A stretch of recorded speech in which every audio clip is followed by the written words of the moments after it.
Hey, which way? So what's happening? Tell us, Alex, what's going on up in the Cape? No, deadly just exciting times.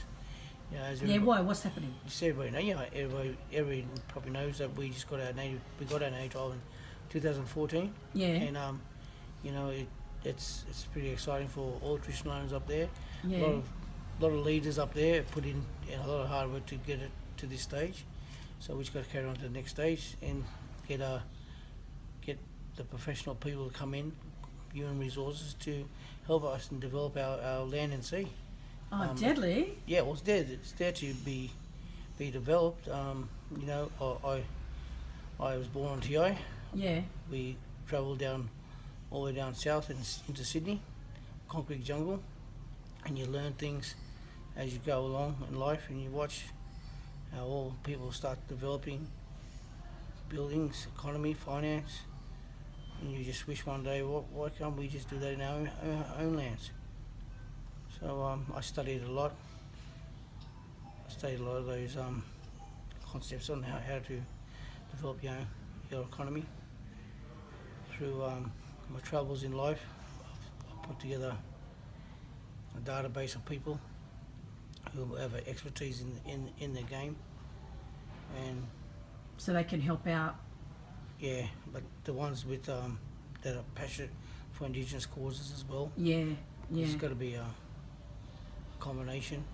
Alex, can you please tell everyone where our bloodlines come from that make us Gudang? Well, I'm a Wymarra from my Wymarra family. And who's our dad? My dad is Raymond Wymarra. Ka-ta-ta-ta. His mother, And who's his dad? Nicholas Wymarra. And who's Granddad- his mother? His mother is Old Lady Wandanu, grandmother Wandanu. Her father is Wymarra, a legendary folk hero that stopped the massacres of Yadhaykenu back in 1864. And how did he stop the massacres? He'd run through the bushes, he'd get Yadhaykenu, and he ended up putting an end to all the massacres that he's done. And may I say that everybody on Cape now, on NPA, all exist because of my grandfather, great-great-grandfather, Wymarra, who actually stopped The all continuing the massacres, traumas that happen on country. And when you're up there, you can feel the traumas still yeah. today. Yeah, you can still feel them spirits there, eh? The traumas are still there. You can see it, feel it in the air, feel it in the people. But now we're going to try to lift all that trauma and get our people to rise above. We've got our land and sea. I think we should implicate and utilise what we've got. Our lands are a spiritual place, have many riches to develop for our generations to come. Create employment at the moment, give confidence. And that's through economic development. Yeah. That's with a lot of concepts we're doing. Yeah. Agriculture, we got a database of very influential people in the agriculture business. Who are interested in supporting Gudang Yadhaykenu? Who we've had meetings with, and it'll be an exciting ventures that we're doing. And how big is Gudang Yadhaykenu country? How big is it in terms of acres? We're talking about over 1.4 million acres. Land, sea, we're talking about sea, international seas going out 200, international terms, when you're talking about seas, they go under miles, so it's about 200 miles on the east coast, heading towards Fiji, you probably might say, but not as far as there, but it's 200 k's on the east coast, going right up to Mount Dolphus, then down to Captain Billy. We've gone into our neighbouring tribes as well in negotiations with Kararaik, who's coming back from all the way past Mullah Island right down towards the tip. We got Angamuti on the west coast that comes through. We've come to agreements that we all share our seas And resources and and all get together and build an economical base for, like I said, for our generations to come, our kids' kids, and I think it's our generation now that's got to take a stance and really show all our kingship people how we got to stick together. And carry on Wymarra's work. Always go people. back and forth for our people, learn our language, learn the way from my mother, my father, our father, mother, and then actually being in Sydney and learning how things get done. And I myself was a mentor in a lot of building sites for a lot of Indigenous kids. We want to advance Australia fair. Well, we got to give our Indigenous boys and girls work in these industries.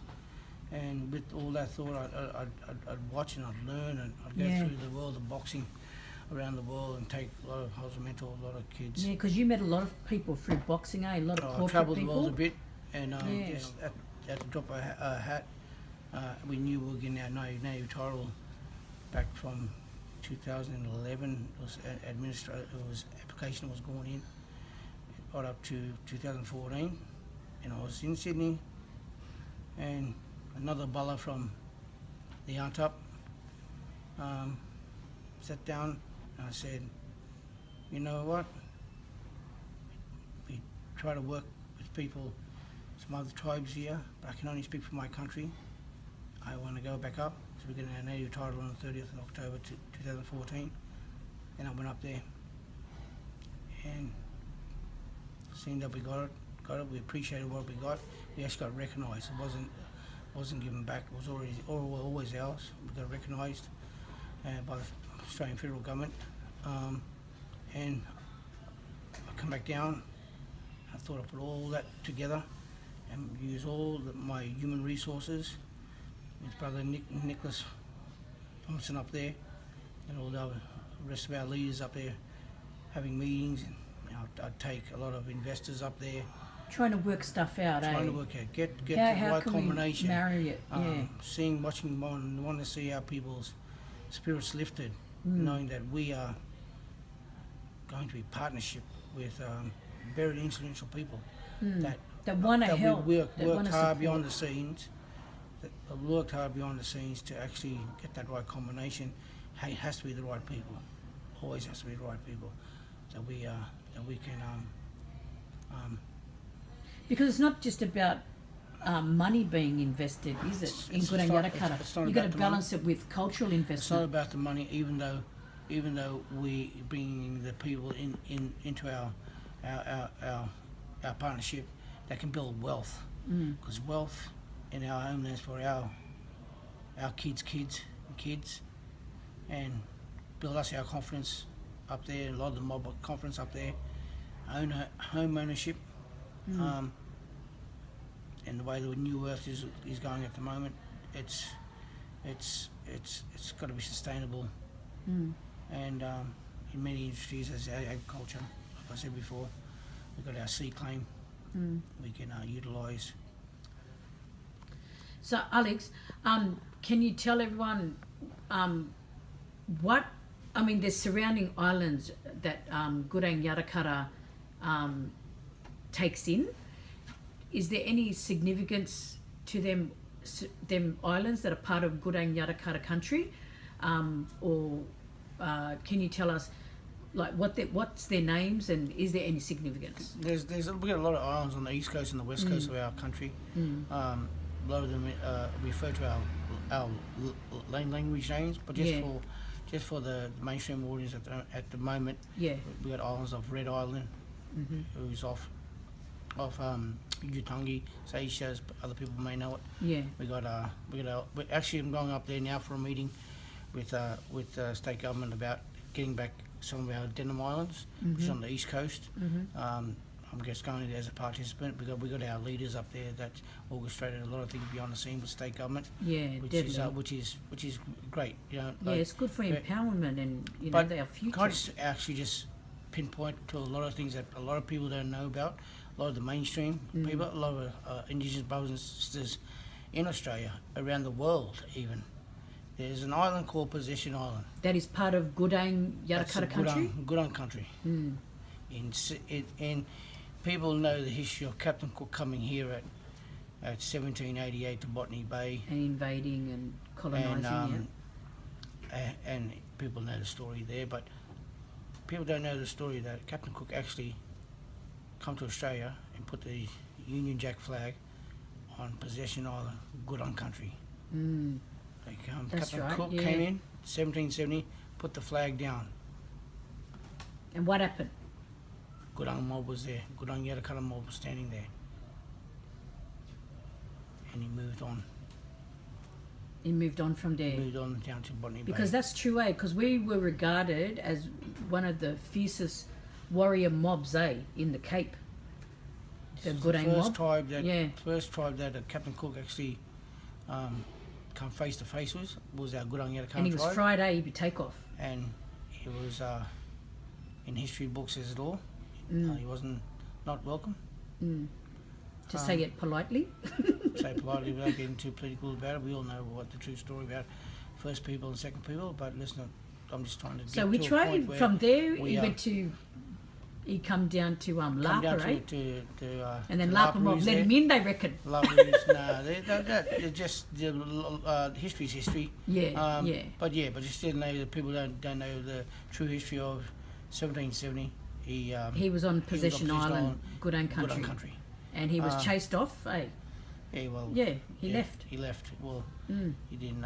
That kind of shows that warrior spirit too, like Wymarra when he'd be chased off Jardine, Yeah, well, when people try to come and claim your land and do this, that, well, we got our first people that you got to start respecting and recognise. And that sounds like everything. That sounds like it's happening now. Like Gudang Yadhaykenu people getting together and showing that same spirit of a warrior. Yeah. And to do things for their land. We got opportunity to develop our land and Wearing sea. Dad's hat there. What's the significance of wearing Dad's hat? I was on country a few years back at Yadhaykenu River, and one other brother there, Ax Wymarra. He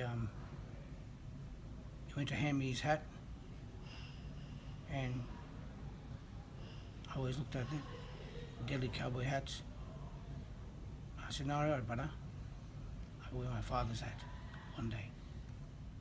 That native title document is actually a will. There's your land, there's your sea. Up to us now too, in the claim, how we got to do for our future generations. Yeah. And that's a big responsibility, Like we got to. But we all got to learn. We got to stick together. We all got to do it together. We all got to learn, stick together. I've learned a lot in the concrete jungle of Sydney and around the world in the sporting spectrum of boxing.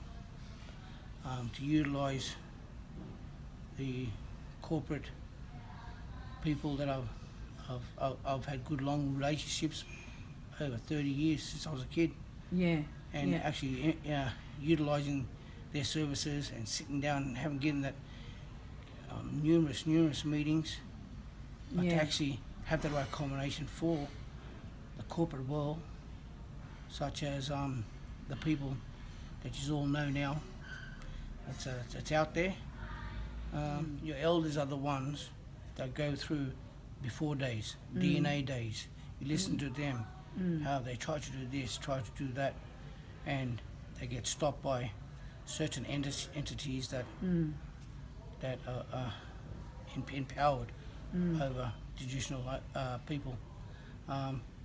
So to actually hear those stories from our elders, because they don't want us to live how they were living, and I don't want to live my kids' and our tribal kids to live in struggle. We want them to live a better life than we had. We want to live them have a better life. So them to keep that flame going with us was our elders' stories. And I think it's important too to mention that, like for blackfellas too, like when we're also guided by our ancestors. They come out to us in dreams and all kind of. We all guided by our old people, our ancestors, in our dreams. But let me just say something too. We all talk about our ancestors. We all think about them and ask for guidance and this, that. But hang on, what about us when we're alive? our live ones, our live Yeah, our traditional- elders that are still alive. our Yes. elders, not so just our elders, but all our brothers and sisters and cousins and our mob. Let's all just stick together, give each other strength, Yeah, be strength and power. one family. That's for all our kids. Yeah. So that's what I'd like to say that as well. I just, we've got our old people, our spirits guiding us, but hang on, we got our live ones that In are the guiding community too. our positive elders and positive traditional owners that see the vision for our kids, not just our past. So it's our past, our present, and our involving.